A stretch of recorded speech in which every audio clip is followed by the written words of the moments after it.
Welcome back. 20,094 Nifty पर big market voices में आज हमारे साथ आनंद राठी ग्रुप से वाइस चेयरमैन प्रदीप गुप्ता जुड़ गए हैं। Pradeep ji, good afternoon. क्या व्यू है इस समय मार्केट को लेकर, खास तौर से जो गुड आफ्टरनून और सीएनबीसी आवाज के दर्शकों का मेरा बहुत बहुत नमस्कार। नमस्कार।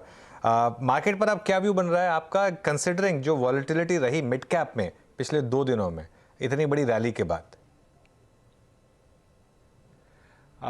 देखिए, मेरा हमेशा से मानना रहा है और हम हमेशा से बात करते रहे हैं कि मार्केट में शॉर्ट टर्म में वॉलेटिलिटी रहती है और ज्यादा रहती है, और ये वॉलेटिलिटी तब ज्यादा होती है जब मार्केट में दूसरे फैक्टर्स और काम करने लगते हैं जो कि सेंटिमेंटल होते हैं, और सेंटिमेंटल के साथ साथ लिक्विडिटी से ड्रिवन होते हैं।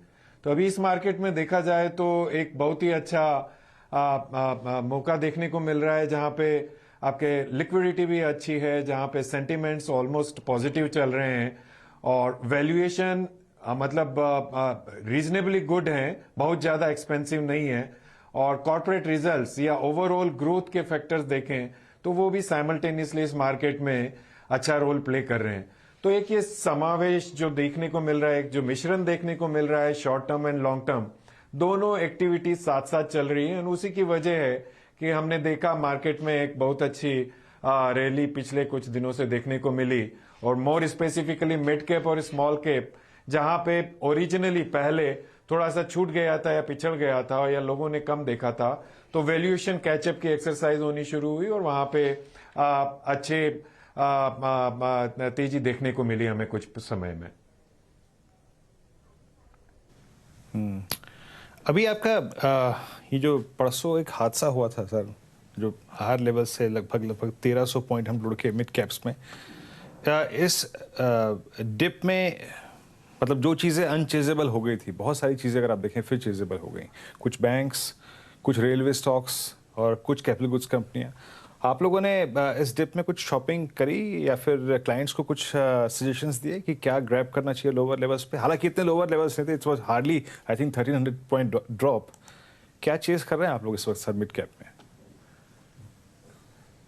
असल में ये मार्केट इतना हाईली वोलेटाइल है कि डे टू डे बेसिस पे आप ऑन एंड ऑफ नहीं करा सकते, और न हम करवाते हैं। हमारी हमेशा से राय लोगों को लंबे समय का निवेश को देखने की रही है, और जब हम लंबे समय की बात करते हैं तो ये एक स्टैंडर्ड एक फॉर्मूला हम सभी निवेशकों से बात करते रहते हैं कि ये मार्केट लॉन्ग टर्म में अच्छे रिटर्न देने वाला है।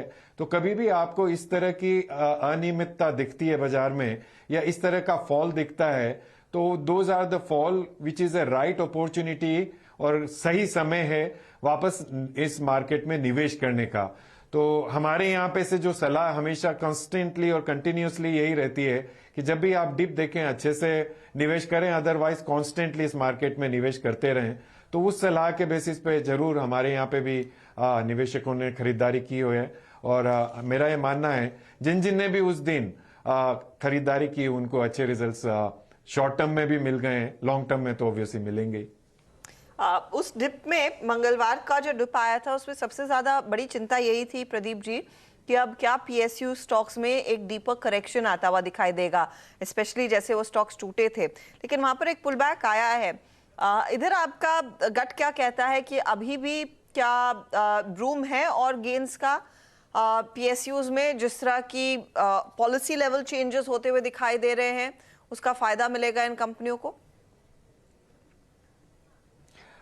मेरा ऐसा मानना है कि ओवरऑल जिस हिसाब से पॉलिसी मैटर्स मिल रहे हैं और जिस हिसाब से ग्रोथ ओरिएंटेड पॉलिसीज पे ज्यादा ध्यान दिया जा रहा है, और जिस हिसाब से हम हमारी अर्थव्यवस्था की जीडीपी की ग्रोथ की जो बात कर रहे हैं, आई थिंक ये सब फैक्टर इस तरफ दर्शाते हैं कि आगे 3 साल से 5 साल का समय काफी अच्छा रहेगा। तो उस इस चीज को नजरअंदाज नहीं करते हुए, मद्देनजर रखते हुए, हम हमेशा से ये बात करते हैं कि अभी भी समय है कि आप ग्रेजुअली इनमें निवेश करते रहें, चाहे वो पीएसयू स्टॉक्स हैं या नॉर्मल दूसरे स्टॉक्स हैं। हाँ, कुछ एक स्टॉक्स जहां पे या कुछ एक सेक्टर जहां पे हमें ये लगता है कि हाँ ये थोड़े से ओवर वैल्यू हो गए हैं, या उनके वैल्यूएशन काफी ऊंचे पहुंच गए हैं, या अभी उनमें ग्रोथ के फैक्टर अगले 1 साल में थोड़े कम दिखाई देते हैं, वहां पे जरूर हम कॉशियस रहने की एडवाइस करते हैं। बाकी की जहां पे भी जहां तक सवाल है सलाह देने का या निवेशकों को हमारी राय देने का, वहां हम हमेशा से ये बात करते आए हैं और अभी भी हम यही कहते आ रहे हैं कि ग्रेजुअली आप धीरे धीरे इस बाजार में श्योरली और डेफिनेटली निवेश करते रहें।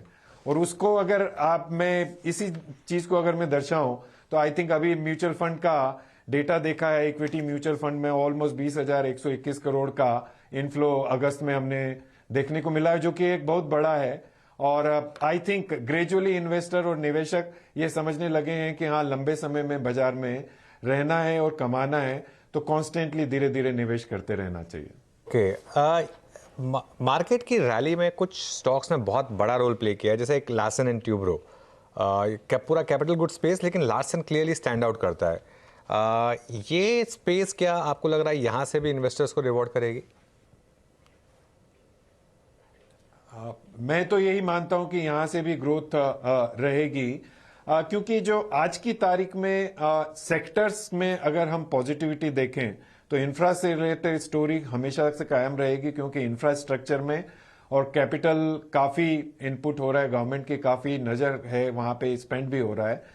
दूसरा जो सेक्टर देखने को हम लोग जो चाहते हैं अपार्ट फ्रॉम इंफ्रास्ट्रक्चर, और इंफ्रास्ट्रक्चर में अगर मेनली मैं बात करूं तो सीमेंट इंडस्ट्री पे हमारा विशेष ध्यान है। सीमेंट में डेफिनेटली कंटिन्यूस तेजी बरकरार रहेगी।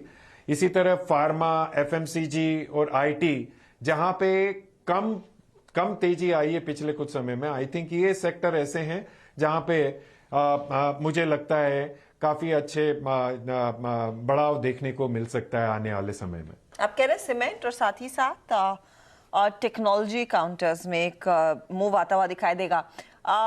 गुप्ता जी, आपका पेंट कंपनियों पर क्या व्यू बन रहा है, क्योंकि ये एक स्पेस है जहां पर वैसे भी हम देखते हैं फेस्टिव सीजन के आसपास सेल्स बढ़ने लगती हैं।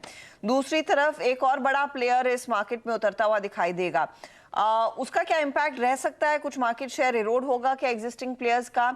Asian Paint in the like में आपकी क्या पोजिशनिंग होगी इस समय? कुछ मौके हैं क्या? ऐसा है, अगर पेंट इंडस्ट्री में देखें तो काफी नए प्लेयर एंटर कर रहे हैं, बट जहां तक सवाल है नए प्लेयर के एंटर करने के साथ साथ मार्केट की ब्रिड भी धीरे धीरे बढ़ रही है। तो मुझे ये नहीं लगता कि एशियन पेंट की ग्रोथ में कोई बहुत ज्यादा या मेजर इंपैक्ट आएगा, क्योंकि इंडस्ट्री की साइज खुद में डिमांड वाइज बढ़ती जा रही है और सब प्लेयर अपने अपने निश एरिया में धीरे धीरे काम करके आगे बढ़ रहे हैं। तो बहुत ज्यादा डेंट आएगा या बहुत ज्यादा चेंज आएगा ऐसा नहीं लगता है। हालांकि मार्केट शेयर जहां तक बात करें, प्रोबेबली आप देख सकते हैं, अगर एशियन पेंट की बात करें तो थोड़ा बहुत कमी वैसी कम हो सकता है, क्योंकि दूसरे प्लेयर मार्केट शेयर गेन करने की कोशिश करेंगे।